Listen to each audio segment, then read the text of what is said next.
Hey, Dave Melinda here, Positive Polarity Podcast. Hope things are going awesome for you this week. Hey, this is a great show here because we're going to go from rags to riches. We always hear about that, but I actually want to start with a question. I want to know the last time that your credit cards were maxed out and you had $7 left in your checking account or your bank account and you were 1,000 miles away, and there's a bunch of that, more ands here. So I'm honored to be hanging out with Bob I forgot to pronounce. Is it Lotich? I forgot to say how you pronounce your name. Oh, it's Lodic, but it doesn't Lodic. matter. I'm cool with whatever. Lodic. Well, no, we want to get it right. So Bob Lodic, how are you today? I'm doing great. Glad to be here, brother. Awesome. Well, so you are the founder of Seed Time. So fill us in on what Seed Time is. Yeah. So the short version is I started a blog talking about money and kind of the money and the intersection of my faith and in 2007. And not many people knew what a blog was at that point and just kind of began sharing what I was learning and how I was doing fewer dumb things with money. And so I was just sharing what happened. And over the next year or two, that kind of became a full-time gig for me. And then that's kind of where everything began. And since then, we've written a couple books, have a podcast, have a YouTube channel, courses, and all that stuff. Well, and so I want to thank you for sharing that. And I'm interested because again, there's probably not a lot of people right now that their credit cards are maxed out and they have no way to pay them. But I'm Yeah. guessing that's one extreme. And then there's probably the other extreme, which was your wife. It looked like that she had plenty of money, but she was challenged on how to spend that money. So Yeah. I'm guessing the entrepreneur business owner today listening is, not necessarily probably on one of those extremes, but somewhere where money is really an issue. And I loved your statement, and I want to win with money just like the next person. So if for the business owner person listening today, Bob, what's your first kind of thought to people about money? Because some people think it's evil, some people don't care, some people spend it like they Yeah. they'll never stop having it. So what do you live your life by from the financial side? Yeah. I mean, in my faith, like dictates a lot of this, but like I tend to believe that money is a tool and that it can be used however we want, just like a chainsaw, just like a hammer, like it can be used for good or it can be used to harm ourselves or other people. Sure. And so that's, how I view it. And as a result of that, as an understanding and believing that it's a tool that can be used for good, to impact others. Like I want more money for myself, and not just to, build up my bank accounts as big as they go, but really to be able to impact the people around me and to be able to make the world a better place. And of course I want to take care of my kids and send my wife on a vacation once in a while. Like those things are important Sure. too, but there comes a point, as a business owner who's been in this a while, like where that you want some significance that lasts beyond you and that's bigger than you. Okay. And so for me, a lot of that is I don't want to just keep making money to watch the numbers go up, but I do want to have more stories of we gave this to this person over here, or Sure. be able to give bigger amounts, or be able to give a car to someone, or whatever what the crazy thing is. Right. Okay. So I guess right from the start, then, if I'm hearing you right, Bob, we need to kind of internally understand why we're making money. I mean, I feel like that's a really basic, elementary, but it's often probably overlooked because I would say most people listening right now, it's not good or bad, right or wrong. I'm guessing we're making money for a profit so that we can fill in the blank, whatever that profit is. And I'm guessing most people are not thinking about if I make more, I can give more away. Yeah. They might be thinking if I make more, I can get a bigger house. If I make more, I can get a nicer car. I can maybe take care of my team better. So I totally get that there's a ton of places to start. But when you were sitting 1,000 miles from home with $7 in your pocket, I mean, you probably weren't thinking about others right away, or maybe you were. So take us back to that spot. Fill us in on what happened there. So that's the interesting and funny thing. Like, so going back to that point, I don't think I was thinking about that point because I hated giving at that point. Like I felt like giving was a waste of money. So that wasn't really something I was thinking much about. And I was, that's very much a survival breaking point moment that I had in my life that a lot of people listening can relate, have had some point where it's like, all right, everything changed. Like Tony Robbins always says, like, you won't change until the pain of staying the same is great enough that like you just have to do something. Sure. And so, that's what it was for me, being in that broken down situation 1,000 miles from home, like feeling like I have no idea what to do. I have no idea to get out of this. And for me, that meant, all right, it's time for me to cry out to God. Sure. Like, I need to pray. I need to ask for some help. And that was like the first step out of my hole in my mess that I was in. But the interesting thing about it is from that turning point, it wasn't a year or two later. I remember like not even dating my wife yet, but just hanging out with her, and both of us like sitting having conversations about being able to give away millions of dollars. And we were still like completely broke, but it was a desire that was in our heart. And I don't know when it got planted there, but it was something that was there. And coming back to kind of the business owner perspective on all this, like I feel like I don't know. Part of this for me has been my own personal journey of our business and in the roller coaster ride of success and failure that we've had. And we had some, we've had some really, really high years where we made way more money than I ever would have thought.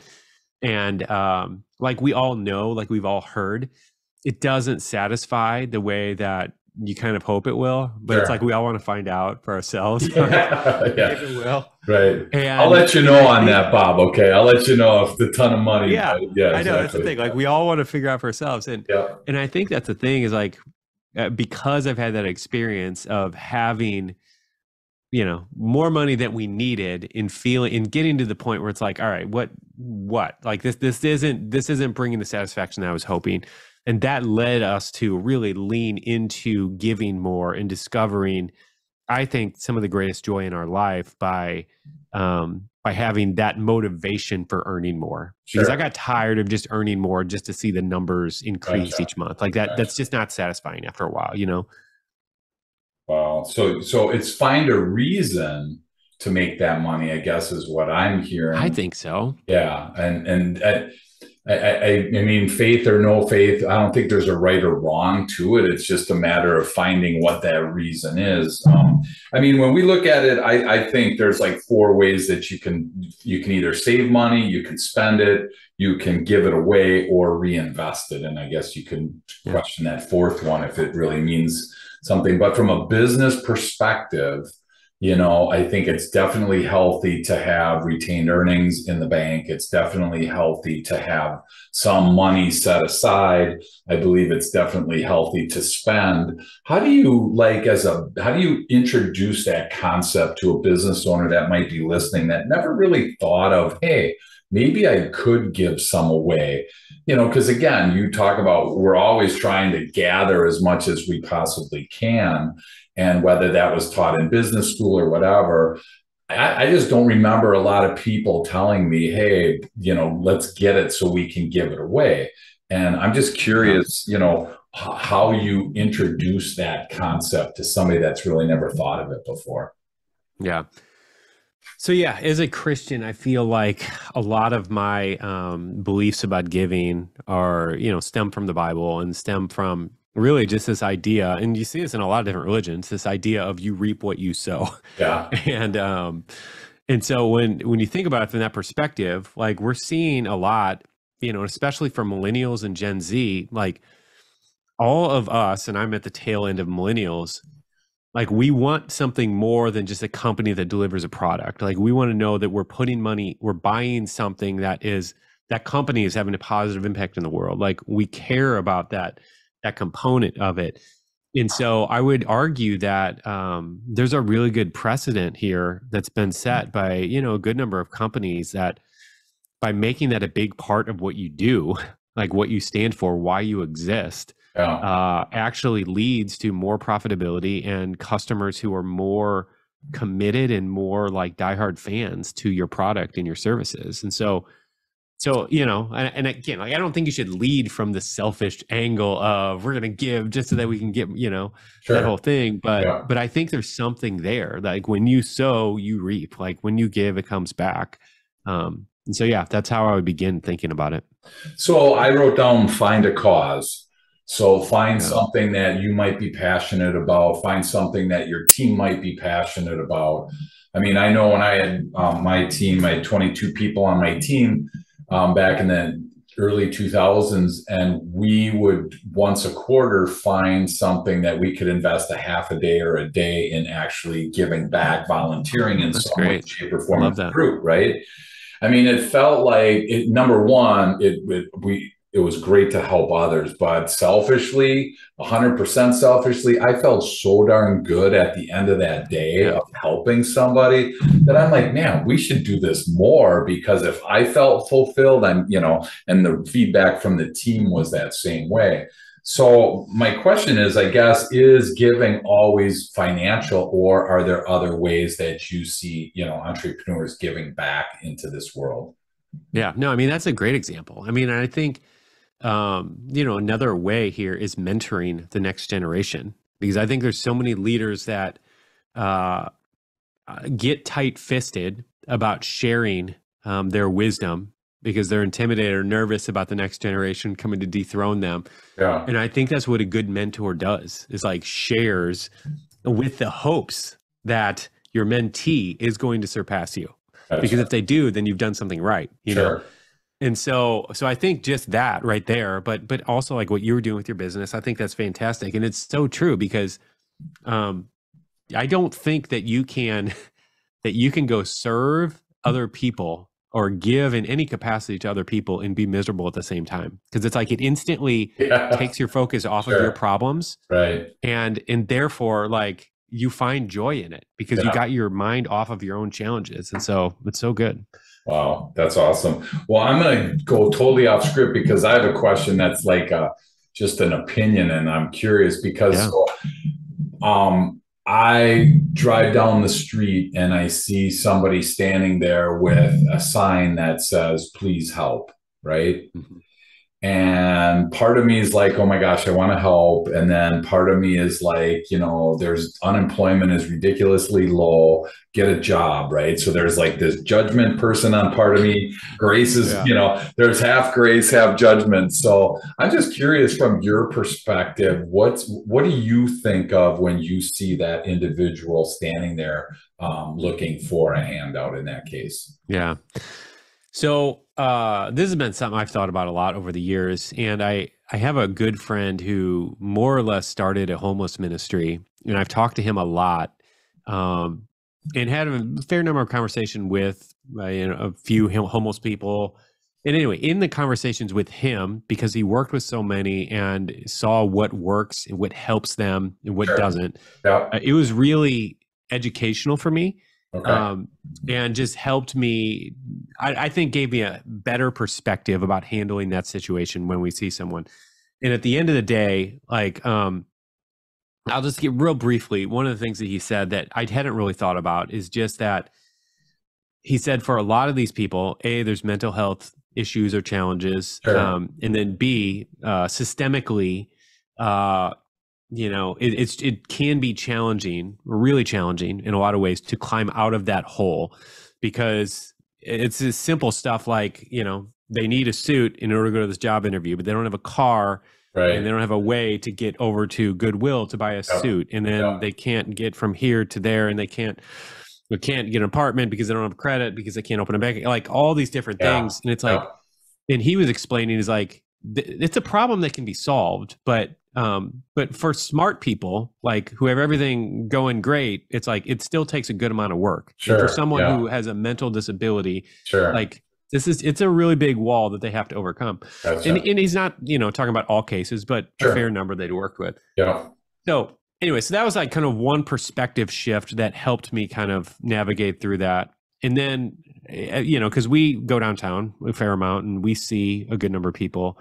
And for me, it tends to be I don't know. It's a little bit of an audible. Like it tends to be like what is going on in that moment. And sometimes I'll pray and I'll be like, all right, should I help this person or not? And sometimes the Sure. answer is yes, and sometimes it's no. But a lot of times we are looking for ways to kind of help them without giving them cash specifically. Sure. So obviously, giving food is something that can Yeah. be helpful. Our church actually created, because we have a homeless ministry at our church, they created these bags, which are small little backpacks where they threw a whole bunch of stuff in there based on the needs of people in our community. Okay. So they have a pair of socks, they have like some granola bars, they have a bottle of water. I don't remember all the stuff, but it's Sure. like specific stuff that people in our community, homeless people, have said that, oh, that'd be really helpful. Yeah. And so then we can just throw them one of those bags, and we know that they're meeting some of their needs. And so anyway, that's a long answer to a short question, but no, it's just I as a business owner, I think we all are forced to decide what to do with our money on a daily basis. You know, some of them are real easy. Hey, this bill's due, we got to pay it. But there's this little thing called profit, or big thing called profit, depending on where you are in life. yeah, That it's like, what do you do with that? You know, and yeah, I want to make sure that I feel that retained earnings are a real strong thing. The bank tends to agree. So yeah, that's a really good thing to have, but it sure makes some business owners struggle with having that there, because the itch comes to replace this or buy that. Do you get into that type of granular discussion with clients as far as what percentage I should have in retained earnings, or do you get into that kind of stuff very much? no, I mean, because and I do talk to some people about business in situations, but I would say in general, because there's similarities here between personal and business in terms Sure. of what we're talking about. We're talking about budgeting, in a roundabout way. And I think the biggest challenge with all of this is, while there are rules of thumb, I think so many of them are just woefully, I don't know, generic, where it's Okay. like, it so much depends on the type of business you have and Sure. the Okay. situation that you're in. And so, like for me, um, yeah, like I always want to lean into the air on the side of being more conservative. I'd rather do that. Like, so in terms of a business owner, it's like I want to have an emergency fund. Sure. I want to be able to pay our employees for a few months, and that's kind of where we are. I want to make sure that we have that sitting there ready to go. Sure. But at the same time, like I don't want too much money sitting in cash. And that's a whole nother discussion of where we're putting that. But Sure. with inflation and everything else right now, like we're trying to make sure that we have a decent amount that's liquid, but not too much, because it's being eroded away pretty quickly Yeah. with Yeah. inflation. So yeah. Well, so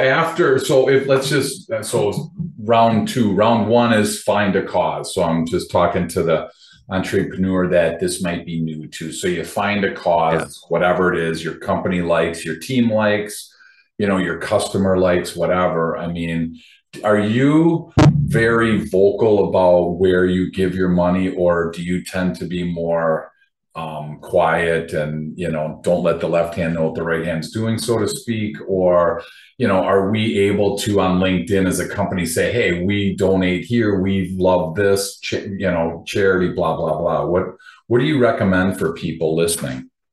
Yeah. I mean, I don't necessarily think that there's a wrong or right way to do here. I do think that the heart behind it matters. Okay. Like if it's just grandstanding, obviously that's not the same thing as doing it solely with the motivation to help. But that said, like a lot of times I would say an organization who's giving to another organization, by mentioning that, you're also helping that other organization, because you're sharing with your community about this other organization, and therefore that's going to benefit them. If other Sure. people in your community see them and decide, oh yeah, I like the organization, I'm going to give to them. So I think it comes down to the heart behind it, but I wouldn't at all be afraid to do that, because I think it does. I think it's okay to let your community know what you're doing, and where your customers know what you're doing, where some of their money is going. Sure. I think that's a win, and Yeah. ultimately like connects you deeper with those customers. Yeah, no, that's a great point. And I think customers are looking for that. Like you said, it's a situation where I think more and more companies are wanting to be philanthropic in their journey. Yeah. They want to give back. It looks different to different people. But I think that that's a really good piece to have along the way. So once somebody is kind of in that mode, do you have any suggestions on where to give or how to give, how much to give, or how do you, once you found somebody with the right heart that you Yeah. referenced there before, Bob, what's the next step, I guess, for somebody listening right now, Ben? Yeah. I mean, for us, most of what we're talking to are individuals. And so I like, the 10-10-80 plan, like as a starting point, like if that can work. Okay. I love the idea of giving 10, saving 10, living off of the rest. As our business, with our business, I don't think we're exactly at that, but yeah, that's like, what we're shooting for.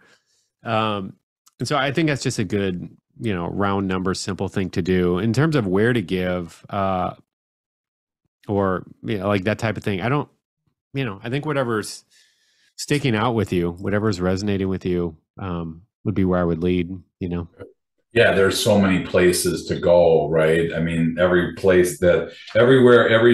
hundreds and hundreds of nonprofits. So you said 10-10-80. So you give 10, save 10 and spend 80. And I think that's a really that's solid advice from us from the personal side. Like you mentioned on the business side, is that doable? And if it's not, do you see people kind of adjusting their margins to make it that way, or do they just give what they can? I mean, I'm just curious if you have any feedback on that.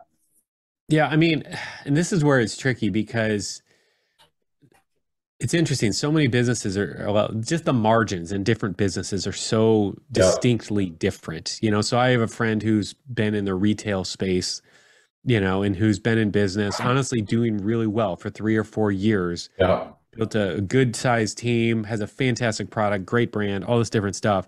And they're struggling to stay in business sure. because their Yeah, margins are paper thin. right, right. Meanwhile, a business like mine, where I sell online courses, helping Yeah, people create budgets and start investing and stuff like that, like sure, our margins are just so much different. sure, And sure. so we just have a lot more to work with.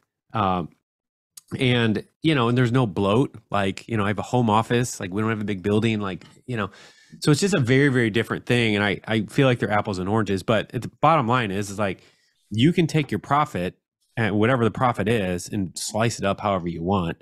And so I still don't think that a 10-10-80 plan for the profit and then 80, depending on what you want to do with that, if that's going to return retained earnings or being reinvested back in the business somehow, like, sure. But I mean, that still, I think, is reasonable for most businesses to extract that out of the profit. Okay. I mean, I try and find places to money can actually work for you, right? I mean, that to me seems like a Yeah. really successful thought process is where can I put this that I'm going to get a return on my investment? And Yeah. it's unique because we do a lot of work with the personality profile system with DISC. And in that, you can actually determine, Bob, if people are ROI driven or not. So Mm. that's really what's unique. Is for me, I'm driven. I want to see a return, whatever that looks like in my talent, in my Yeah. time, in my money. But there are people that the return on the investment is not really that critical to them for whatever reason, and it's not right or wrong, good or bad.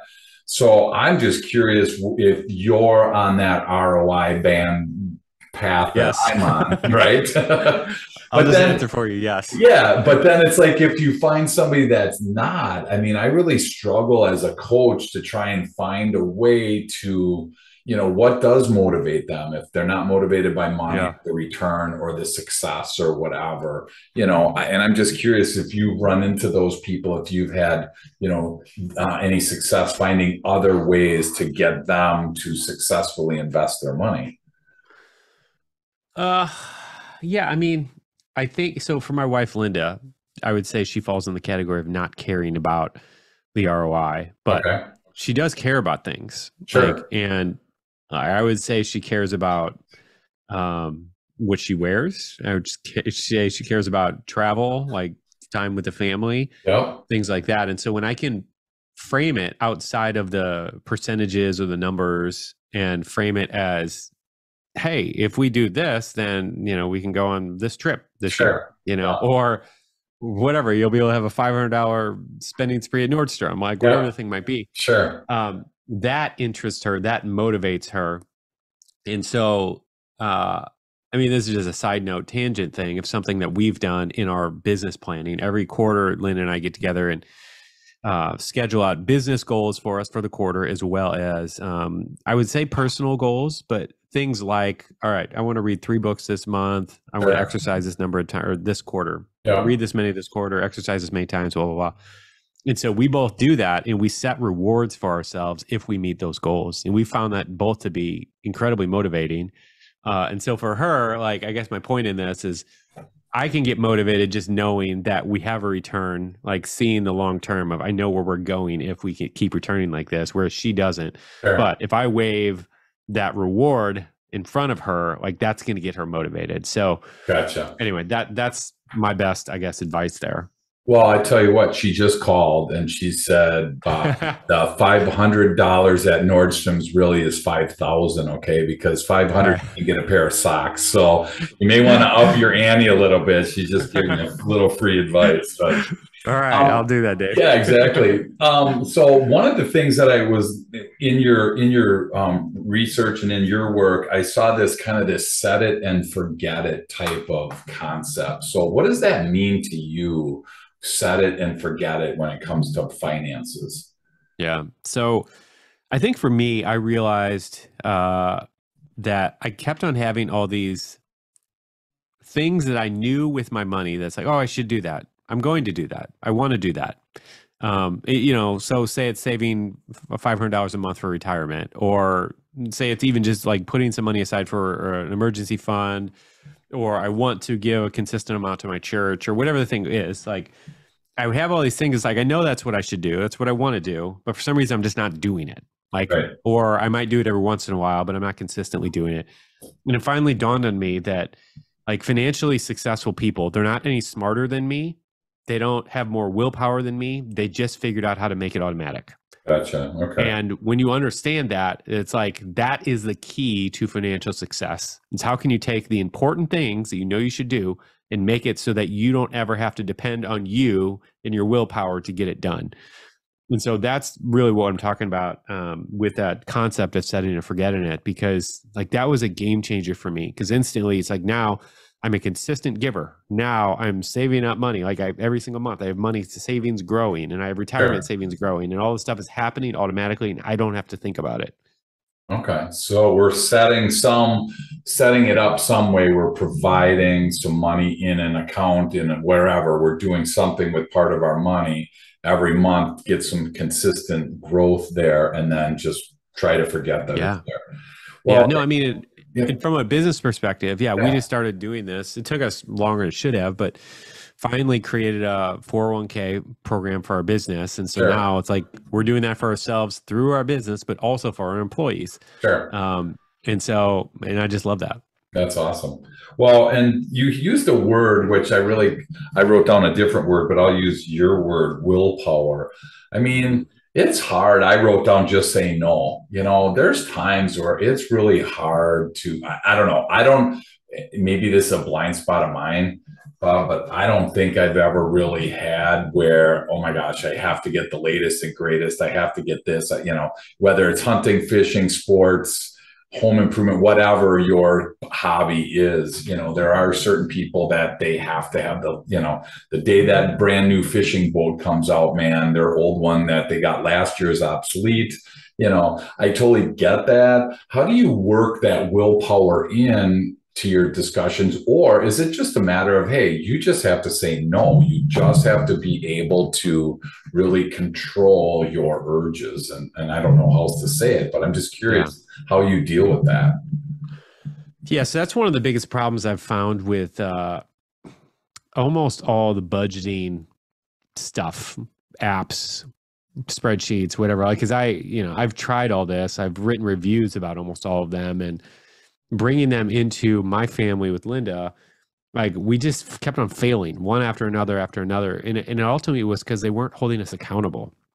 And so it was an app that maybe the screen would turn red or something when we overspent in a category, but there was no wall to bump up against. There was nothing to like actually keep us from Sure. overspending. Yep. And so that's a big deal. Like, and I've come to find out that a lot of people have that problem. It's like, oh yeah, I'm using this budgeting app, but I just overspend it. And then I'm like, oh, well, I'll fix it next month. And, we would do that month after month and finally get to the point the entire thing's shot and you got to start over. And I'm like, there has to be a better way. And ultimately what we kind of create our own method on this, where we just use our bank accounts to budget. And we built a whole course kind of explaining it. But the gist of it is we're using our bank accounts, the real money in our accounts.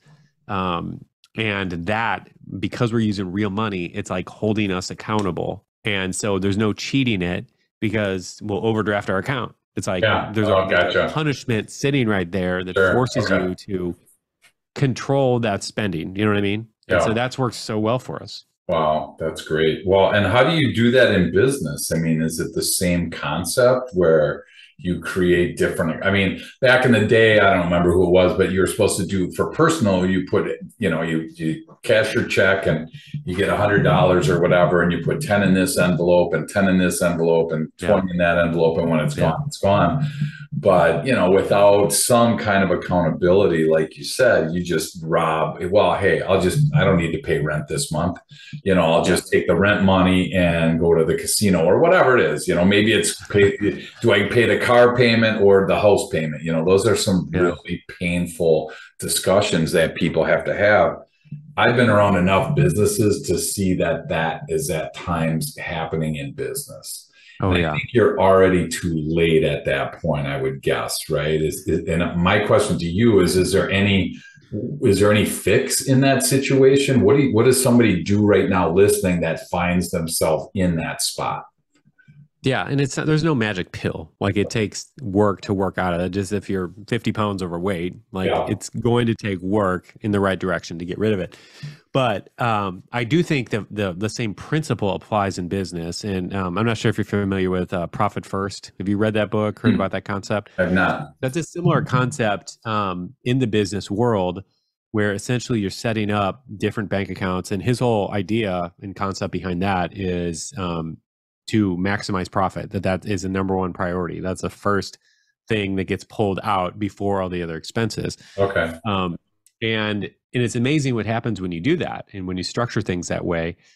And so yes, at the end of the day, like, it's individual situations, circumstances need to be addressed individually, but I think the principle still applies, and you can continue to move and work in that direction and see some good results from that.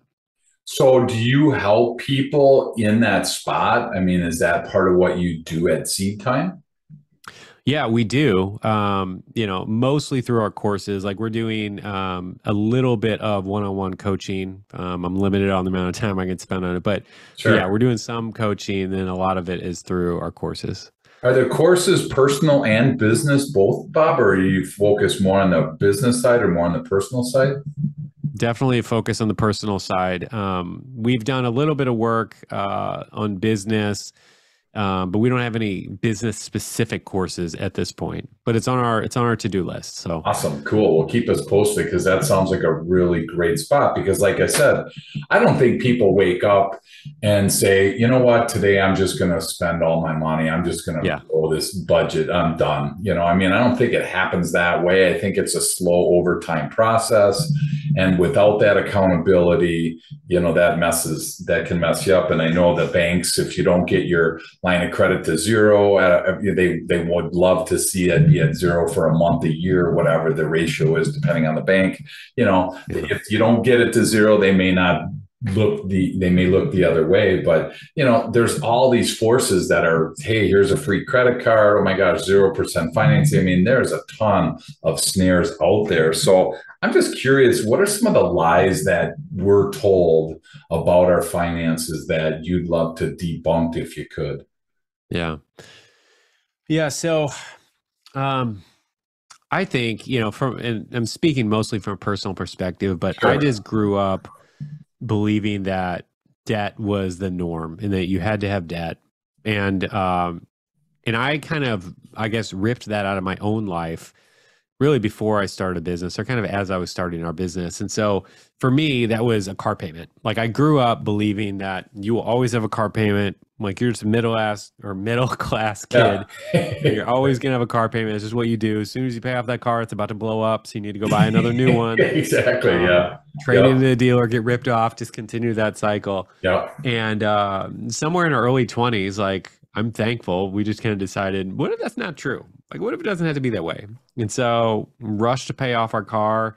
And then, we were paying $250 a month on it. It's like, let's just take that money and start putting it in a savings account and see how long we can drive this car. Sure, and then we did that until we could buy the next car with cash. Sure. And then we just keep doing that. And we bought the last 5 cars with cash. And so that never would have been possible had we not just questioned the beliefs that we had. And so I would say, in terms of business, like, we've approached it the same way. We've never had any debt in our business. I mean, we use a business credit card, but we've never carried a balance. And I do know that I have a business that that I can get away with that a whole lot easier than some. If I'm going to open up a restaurant or something, like, that's a pretty big challenge to do that without debt. So I'm not saying that no business can ever have debt, but what I am saying is, it's good to question the assumptions of, is there a way to do this without debt?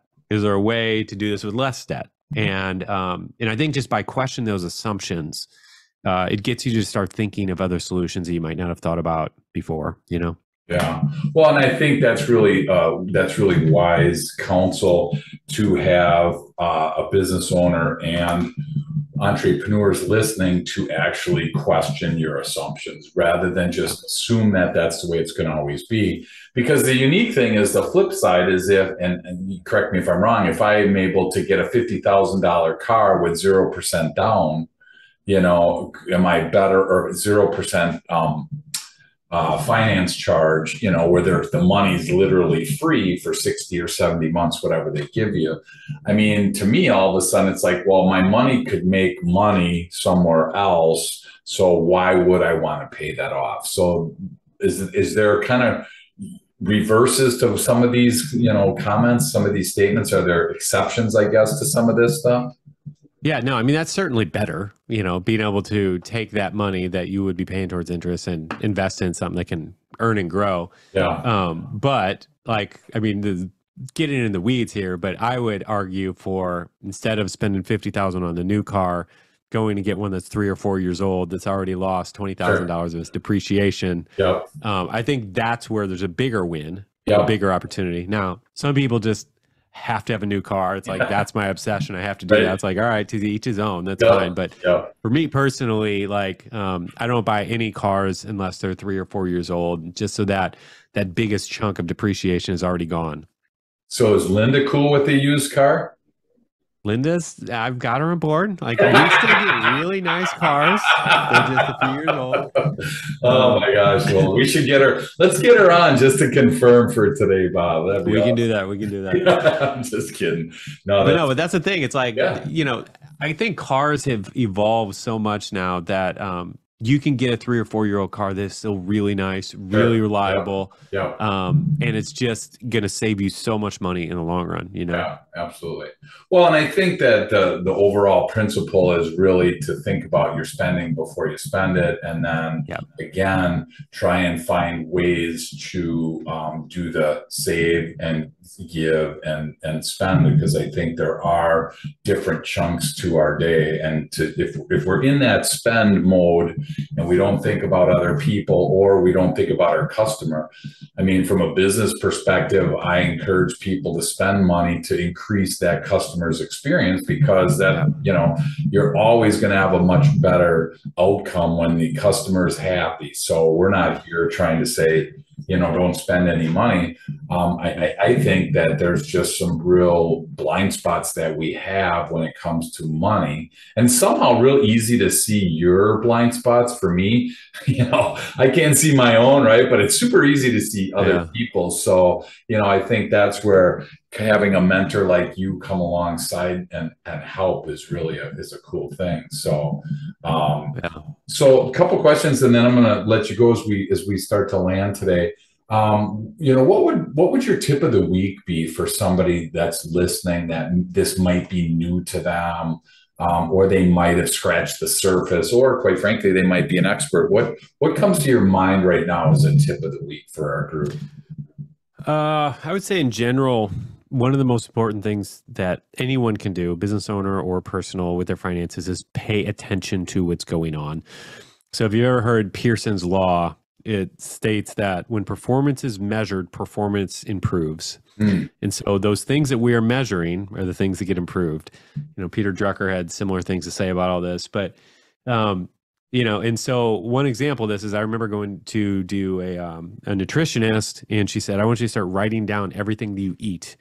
Okay. So as soon as I started writing everything down, I instantly started eating better. Right. Like I didn't have to try to eat better. I was just writing it down. It automatically happened. It's the same way if I'm driving down the highway and I see a cop with a radar gun pointing at me, like I know my performance is being measured, so I instantly improve. Right. Like it's just the same way, and it works the same way with our money. Yeah. Like if we're not measuring and just paying attention to what's going on, like things just get sloppy. But as soon as we are paying attention to where the money's going, how it's being spent, it's like you just automatically spend less money. And so it's just a really powerful concept. There's lots of different ways you can do. You can, of course, write down all your spending. But I think the simplest thing is use an app that allows you to see where the money is going and just pay attention, be looking at it, see what's going on with your finances. Wow, that's fantastic. How do you, as a kind of a follow-up question to that, whether it's your wife as your partner or a business that has a business, partner, what do you do when things don't align?